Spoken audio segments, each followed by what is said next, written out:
m'appelle John Kolela, bonjour. Bonjour. Oui, vous venez de terminer votre session ordinaire du mois de mars.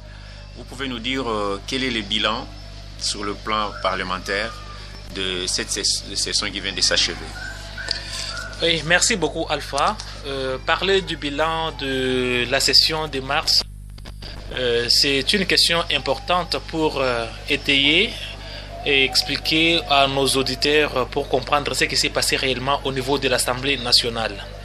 Il est vrai qu'au moment du discours d'ouverture de cette session, le président de l'Assemblée nationale a tenu à informer l'opinion sur l'essentiel des matières qui seraient traitées au courant de la session et les différentes initiatives qui pouvaient être alignées en termes de contrôle parlementaire pour permettre à ce que la gestion du gouvernement soit transparente. Malheureusement, nous pouvons dire que nous n'avons pas marché avec les deux jambes. Il est vrai que nous avons voté les lois qui sont les lois importantes par rapport au pays, particulièrement la loi sur la répartition des sièges, particulièrement la loi, c'est vrai qu'on a élagué les Congolais de la diaspora pour qu'on ne puisse pas les permettre de voter afin de respecter la date qui fixe l'échéance au niveau du 23 décembre 2018. Mais au niveau du contrôle parlementaire, l'Assemblée nationale continue à boiter. À boiter parce qu'il y a des questions essentielles qui touchent directement la vie de la population, les sociales particulièrement, qui n'ont pas été abordées avec beaucoup d'engouement, particulièrement en ce qui concerne la hausse des prix de carburant. Jusqu'à ce jour, nous n'avons pas de justification au niveau du gouvernement, ce qui a entraîné la hausse des prix de certains produits vivriers sur le marché. Et il y a eu beaucoup de tracasseries quant à ceux et la population continue à payer ces prix-là. Il y a eu beaucoup de questions en rapport avec l'amélioration du niveau des salaires de travailleurs et de fonctionnaires. Vous savez très bien qu'il y avait des négociations entre les employés et les gouvernements par rapport au SMIC qui devrait passer à 5 dollars le jour. Jusqu'aujourd'hui, le gouvernement tergiverse pour prendre des décisions dans le sens à obliger à ce que les différentes entreprises et la fonction publique puissent payer correctement la population. Alors que le niveau du dollar a haussé, c'est-à-dire que notre monnaie a perdu la valeur, alors qu'il y a eu hausse des prix des transports et des produits sur les marchés, mais les salaires de nos travailleurs ne suivent pas cette logique-là. Donc, il y a eu beaucoup de problèmes, particulièrement chez moi à Likasi. C'est une question qui concerne tout le monde, le chemin de fer. Je vous assure qu'au moment où je vous parle, ça me peine de le dire ainsi, nous avons les travailleurs de la SNCC qui ont environ 200 et quelques mois d'impayement. Et les quelques mois on paye, on ne paye même pas au taux de 93, on le paye tout ce jour ici au taux de 50. Et c'est maintenant qu'ils sont arrivés au taux de 75. Là, ça s'appelle la guerre économique. Notre propre gouvernement est en train de tuer son propre peuple à petit feu et il n'y a personne qui en parle. Il y a les dossiers sensibles tels que les arrestations de jeunes des mouvements citoyens tels que Lucha Filimbi et de certains partis politiques. Vous savez très bien que si vous arrivez au niveau de l'ANR, vous allez beaucoup regretter. Kalev et ses siens se permettent de priver des citoyens consciencieux de leur liberté pendant environ 10 mois, sans jugement aucun, alors personne n'en parle. Nous avons la Commission des droits de l'homme, nous avons le ministre des droits humains, nous avons le ministre de la Justice. Tout le monde regarde comme si la vie humaine n'est plus sacrée en République démocratique du Congo. Ce sont des dossiers comme ça, c'est avec le contrôle que ceux-là qui sont en train de faire pareil comportement pouvaient avoir peur de gendarmes de sorte qu'ils ne puissent pas se comporter en petit Dieu sur la terre. Non, mais si les questions pareilles sont bloquées... Vous avez invité le ministre de la Justice puis la majorité a bloqué? Ou bien seulement parce que vous voulez seulement rendre l'Assemblée responsable? Le deux à la fois. Nous avons invité le ministre de la Justice, nous avons invité la Commission des droits de l'homme, nous avons interpellé la ministre des droits humains pour qu'ils puissent tirer attention sur tous ces cas. Il y a des correspondances que nous les avions adressées, mais personne n'a réagi et ces jeunes continuent à croupir. Il y a eu une question d'actualité que nous avons adressée au ministre de l'Intérieur quant à ce, et il associe ces jeunes-là au Akamwina Sapo. Vous imaginez les jeunes de la Filimbi qu'on a arrêtés tout simplement parce qu'ils étaient en train de sensibiliser les autres citoyens à prendre part à la marche organisée par les CLC. On les associe à Kamwina Sapo. Nous lui avons dit, le procès Kamwina Sapo est en train déjà de se passer, mais pourquoi ces jeunes-là, eux ne participent pas et ils sont encore à l'ANR? S'ils sont des Kamwina Sapo, qu'on les transfère devant leur juge naturel pour qu'on puisse tirer les conclusions que de les maintenir là-bas. vous comprenez que la République est dans les mauvaises mains. Et si nous ne tirons pas la sonnette d'alarme, si nous ne prenons pas garde, nous risquons de vivre la période sombre de la dictature comme auparavant. Voilà pourquoi nous disons que ce n'est pas qu'on rend seulement l'Assemblée responsable. L'Assemblée est responsable parce qu'elle ne parvient pas, à travers son bureau, à inviter ces ministres-là et que les questions soient traitées sur la place publique, de sorte que l'opinion, tant nationale qu'internationale, soit informée de ce qui se passe. C'est ça la responsabilité de l'Assemblée, mais la responsabilité du gouvernement aussi parce qu'il ne contrôle pas ses ministres pour que chacun, à ce qui les concerne, puisse faire correctement son travail. Oui, mais toujours par rapport à ça, il y avait un sujet très important que la population attendait. Donc, le groupe parlementaire UDPS et alliés, vous faites partie par rapport au remplacement de M. Kalamba à la CENI. C'est comme si UDPS et alliés, vous avez échoué. Nous ne pouvons pas dire que nous avons échoué. C'est un combat. Si nous avons échoué, comme vous le dites, on n'a pas échoué argument contre argument. Ici, vous devrez comprendre que nous sommes en train de lutter contre les biceps des billets verts. Nos amis en face n'ont pas les arguments, ils ont seulement le pouvoir et les billets verts qu'ils font circuler pour convaincre certains de dire le contraire de ce que nous pensons. Le remplacement du rapporteur de la CENI n'est pas une proposition que les groupes parlementaires font à l'Assemblée. C'est une décision prise. La décision ne se discute pas. Nous sommes libres et autonomes de choisir qui nous voulons placer à la CENI selon notre propre vouloir parce que la loi du pays nous donne l'autorisation de le faire. En dehors de nous, il n'y a pas une autre institution qui peut le faire. Donc, c'est un pouvoir qui nous est reconnu de faire ce que nous voulons. Mais ici, nous sommes butés à une difficulté. La difficulté, c'est laquelle? L'actuel rapporteur qui est encore à la CENI est déjà empoché par le pouvoir et il a déjà des instructions de ce qu'il veut faire dans les termes de tricher aux élections à venir. Alors, c'est comme ça qu'ils sont en train de les protéger, sans argument, comme je venais de vous le dire. Vous savez très bien que si nous avons décidé de remplacer le rapporteur de la CENI, cela est couché dans l'accord de la Saint-Sylvestre, donnant l'autorisation à quiconque veut remplacer son préposé de le faire.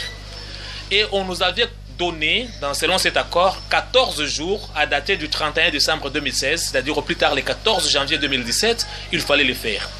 Nous sommes le seul et unique groupe parlementaire qui avions saisi ou qui avions amorcé la procédure durant la période fixée des 14 jours. Au moment où je vous parle, ça fait 1 année et 6 mois que nous sommes dans cette procédure et nous ne sommes pas encore servis. Le PPRD, commençons par le MLC, qui a fait cette demande avec 10 mois de retard, c'est-à-dire au mois d'octobre au lieu de le faire au mois de janvier, est déjà servi. Le PPRD, qui a fait cette démarche avec 11 mois de retard, soit au mois de novembre de l'année passée, est déjà servi. Mais quand vous demandez les arguments, pourquoi vous ne voulez pas respecter la volonté du groupe parlementaire UDPS et alliés, malheureusement, je suis navré de vous le dire, c'est le nom de notre proposé qui fait problème. Notre nouveau rapporteur que nous avons proposé là-bas s'appelle Bertin Mudimu Tshisekedi. Et quand vous citez le nom de Tshisekedi, la majorité est en train de jaser, comme pour dire que parce qu'il porte le poste de nom de Tshisekedi, il n'a pas le droit d'occuper ce poste. C'est le seul argument qu'on nous oppose. Alors nous disons que si porter le nom de Tshisekedi devient une infraction dans ces pays, faisons-en une loi, de sorte que quiconque porte le nom de Tshisekedi n'aura jamais droit de prendre un poste de responsabilité. Et nous disons que, en principe, ça devrait avancer. C'est vrai qu'on est devant les difficultés. Nous n'avons pas lâché prise, nous n'avons pas désarmé. Nous continuons et nous donnons rendez-vous au président du bureau de l'Assemblée au courant de cette session extraordinaire qui pointe déjà à l'horizon. Nous disons que si cela n'est pas fait, on ne participera pas. Toute l'opposition d'ailleurs qui est en connivence avec nous a décidé de ne pas participer ou de suspendre sa participation pour faire pression. Mais aussi, on empêchera le chef de l'État de tenir son discours devant le Congrès. Parce que nous viendrons ce jour-là pour manifester notre ras-le-bol et lui dire qu'il y a les lois du pays qu'il doit respecter et que ce n'est pas la majorité de prendre position par rapport à notre décision. Quelque part, vous-même, vous êtes responsable parce que l'IDPS est divisé. Donc, le membre du groupe parlementaire l'IDPS est allié. Il paraît que parmi les gens qui soutiennent le maintien de Kalamba, il y a aussi quelques députés de l'IDPS. C'est vrai. Dire que nous sommes divisés, c'est autre chose. Nous sommes dans une famille où chacun vient de son horizon. Nous venons d'horizons différents, chacun avec son comportement, avec sa manière de faire les choses ou sa manière de comprendre. Ici, si vous faites la liaison entre l'accord et la loi portant organisation et fonctionnement de la CENI, la loi portant organisation et fonctionnement de la CENI stipule ce que je vais dire. Les membres de la CENI sont désignés par les forces représentées au niveau de l'Assemblée nationale. La force qui est représentée au niveau de l'Assemblée nationale, c'est les partis UDPS que nous représentons au niveau de l'Assemblée. C'est-à-dire c'est les partis qui prennent la décision, qui la fait passer à travers ses élus au niveau de l'Assemblée nationale. Le poste de la CENI n'est pas un poste des individus. Ce sont les postes qui reviennent aux forces politiques. Or, la force politique dans pareille situation, c'est l'UDPS. Donc c'est l'UDPS qui donne, ce ne sont pas les individus. Le groupe n'est pas divisé. Mais nous sommes une famille. Même dans ta propre famille, il peut arriver sur certaines questions. Entre vos frères et sœurs, vous ne partagez pas une même opinion. Ce qui est normal, parce que c'est la démocratie, parce que chacun doit défendre ce qu'il pense. Mais s'il n'y a pas, il n'est pas question qu'on doit nous obliger l'unanimité. On ne peut pas obliger l'unanimité. Mais lorsque les gens dans une famille, comme dans une famille politique, ne parviennent pas à dégager un point de vue commun dans le sens de l'unanimité, il y a une manière de trancher. C'est-à-dire, on peut passer aux voix. On peut voir quelle est la partie qui est dominante. C'est le cas chez nous. Nous sommes 52 députés. Sur les 52 députés que nous sommes partagés dans le rapport 36 contre 16. Parmi les 16 d'ailleurs, il y a un qui vient de désister pour adhérer dans le cas des 36, c'est-à-dire 37 contre 15 au moment où je vous parle. Parmi les 37 contre 15, c'est-à-dire, il n'y a pas eu unanimité. Le rapporteur qui est là aujourd'hui peut avoir ses propres frères de famille qui ne veulent pas lâcher leurs propres frères pour des raisons tribales. C'est leur droit de les soutenir, même si le tribalisme c'est négatif. Mais nous ne pouvons pas les en vouloir pour ça. Il peut avoir deux amis. Il peut avoir des gens qui donnent $200, $300 pour défendre sa cause. Mais néanmoins, nous sommes passés aux voix. Il y a le rapport 37 contre 15 à ce jour. Moi, je pense que la majorité ou le bureau de l'Assemblée devrait tirer les conséquences de cela. Mais exiger qu'il y ait l'unanimité, que tous les 52 partagent le même point de vue, moi je pense que c'est une manière sage de refuser notre requête et de nous tourner en bourrique. Alors nous disons que nous sommes déjà dans le rapport 37 contre 15, la majorité a déjà décidé. Le président de l'Assemblée n'a pas à poser deux questions au niveau de la plénière. Il n'a qu'à informer ou à communiquer notre décision. Là où je vois que le bas blesse, là où il y a l'injustice, là où il y a la corruption, ce sont des preuves de la corruption que je suis en train de dénoncer et je pense que même la justice pouvait s'en saisir. Le président de l'Assemblée a confié les dossiers au niveau de la commission PAJ pour donner son avis juridique. La commission PAJ nous a entendus. Mais malheureusement, les rapports que la commission a fait qui prouvent qu'il y a eu corruption, la commission s'est retirée pendant 2 jours. Sans notre présence, nous les partis en conflit, pour délibérer. Mais dans les rapports, la commission dit qu'elle n'a pas travaillé dans les bonnes conditions. Il y avait des échauffourées au moment du travail et que les climats, la tension était montée. Or, au moment où on nous a entendus, les climats n'étaient pas montés. On a partagé comme il faut. On est sorti. La commission s'est retirée pour délibérer. Elle dit que même au moment de sa délibération, la tension n'était pas bonne. Alors qu'elle était seule, la commission. Vous voyez les preuves de la corruption que les PGR pouvaient s'en saisir. Donc l'argent a circulé entre la CENI et la commission PAJ. C'est ça la preuve. Alors, elle a refusé de prendre l'avis. L'avis, on peut la prendre même aujourd'hui. Si autrefois vous avez travaillé dans les mauvaises conditions, mais qu'on mette maintenant la corruption dans les bonnes conditions, qu'elle travaille même dans le bureau du président Aubin, bien sécurisé avec militaires à la porte pour qu'il soit sécurisé.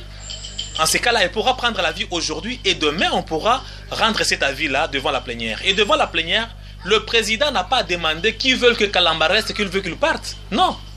Il le fera comme il a fait lorsqu'on a désigné Bokona à la Cour constitutionnelle. Lorsqu'il a désigné Bokona, le président n'a pas consulté les députés. Il est entré seul dans son bureau en connivence avec les chefs de l'État, comme ils veulent faire de l'Assemblée nationale une chambre d'enregistrement. Ils ont décidé à deux là-bas et ils sont venus nous imposer le monsieur de la Cour constitutionnelle. Ils sont arrivés, ils ont lu son CV, ils ont dit qu'il est membre de la Cour et ils sont partis. Ils n'ont même pas demandé qu'ils sont pour ou bien applaudisser, non. Ils n'ont qu'à faire la même chose. Le président entrera dans la plénière. il dira que le groupe parlementaire UDPS et Alliés a changé son préposé à la CENI. À dater d'aujourd'hui, le nouveau rapporteur de la CENI, c'est M. Bertin Modimu Tshisekedi. Point barre, c'est fini. C'est tout ce qu'il reste à faire. Mais si on nous fait marcher, c'est ce qu'on a fait avec la personne du MLC, c'est ce qu'on a fait avec la personne du PPRD. Mais quant à nous, la langue, le président adopte la langue de bois. Je ne sais pas si on l'a coupé sa langue, je ne sais pas pourquoi, si lui aussi est dans les affaires des biceps, des billets verts. Alors, vu son comportement, nous serons tentés de le classer ainsi. Donc, vous comprenez que c'est vrai qu'au niveau du groupe parlementaire UDPS et Alliés, il y a une difficulté de l'unanimité, mais de manière démocratique, parce qu'il faut trouver solution. Cela n'est pas une faiblesse, le manque d'unanimité. Sinon, le chef de l'État sera aussi par unanimité. Si tous les Congolais, les 80 millions, nous nous mettons d'accord. Mais parce que nous ne pouvons pas nous mettre d'accord tous les 80 millions de Congolais, on passe par les élections. Nous aussi, parce que nous ne sommes pas à mesure de nous mettre d'accord, nous tous 52, on est passé par les élections et la majorité a tranché, il n'y a pas match. Et nos amis n'ont pas des arguments pour prouver. Ils vous diront que non, il s'appelle Tshisekedi. Non, il reste 23 jours pour aller aux élections. Ce sont des arguments qu'ils présentent comme si Kalamba était un expert en venant de chez lui. On apprend, la CENI, ce n'est pas l'individu du rapporteur, c'est tout l'appareil qui fonctionne, il y a l'administration. Oui, dernièrement, nous avions suivi, le parti cherche à trouver une solution pour vous, les députés qu'on avait sanctionnés. Quel est votre sentiment par rapport à ces décisions du parti? Parce qu'il y a déjà une commission qui est en train de traiter vos cas. En tout cas, merci beaucoup, surtout pour l'opportunité. Je me vois la personne la plus heureuse. Vous savez que nous sommes parmi les rares élus qui n'avons pas festoyé depuis que nous étions élus. Nous ne pouvons pas festoyer parce que tout le jour pour nous c'était une souffrance, le fait que nous étions en conflit ou en difficulté avec notre propre parti qui nous a donné ce que nous avons obtenu aujourd'hui en tant que les élus. Je suis l'homme le plus heureux parce que j'étais au front. J'étais au front pour arriver aussi à ce résultat. Du vivant du président Tshisekedi, nous avons fourni beaucoup d'efforts pour arriver. Certaines portes étaient déjà ouvertes pour aller dans ce sens-là. Malheureusement, la mort l'a pris avant qu'on puisse conclure. Dieu merci, le président Félix, qui est l'actuel président de l'Union pour la démocratie et le progrès social, a continué dans cet élan-là. Et aujourd'hui, nous voilà au résultat. Parce que déjà, son message pour son élection, il en avait déjà parlé. Parmi nous, nous sommes environ 42 députés UDPS. Nous espérons que le parti va nous comprendre. C'est vrai que nous avons traversé des difficultés, il y a eu des bavures, il y a eu des responsabilités partagées de part et d'autre. Et l'essentiel pour nous, c'est le résultat auquel on a abouti aujourd'hui. La commission ne travaille pas seulement pour nous les députés. C'est vrai que nous sommes peut-être le premier lot qui sommes en train déjà de nous défendre devant la commission, mais c'est une porte ouverte pour tout le monde, même ceux-là qui sont partis avec Tchibala, avec Moubake, même ceux-là déjà des vivants du président Tshisekedi étaient frustrés pour une raison ou une autre. Le président Félix Tshisekedi a voulu accorder la chance à tout le monde de dire ce qu'il pense, de donner les raisons ou d'accuser même le parti s'il faut pour que le parti puisse se corriger. En tout cas, si vous arrivez là-bas, vous entendez la manière dont on est en train d'aborder les questions, c'est très ouvert. Le défaut du parti, comment corriger, on vous pose toutes ces questions-là pour que chacun puisse établir ses responsabilités et nous permettre d'évoluer ensemble. Nous espérons que ceux-là qui vont suivre ces messages ou ceux-là qui sont déjà informés que la commission est en train de travailler parce qu'il n'avait que 90 jours, on en a déjà consommé autant, c'est le moment d'arriver au niveau de la permanence pour essayer d'arranger avec notre parti qui nous a vu naître et pour lequel nous combattons pour son idéal. Donc c'est le sentiment de joie, un sentiment de retrouvailles et de pompe avec notre propre famille parce que nous sommes de ceux-là qui estimons qu'en dehors de l'UDPS, il fait très chaud.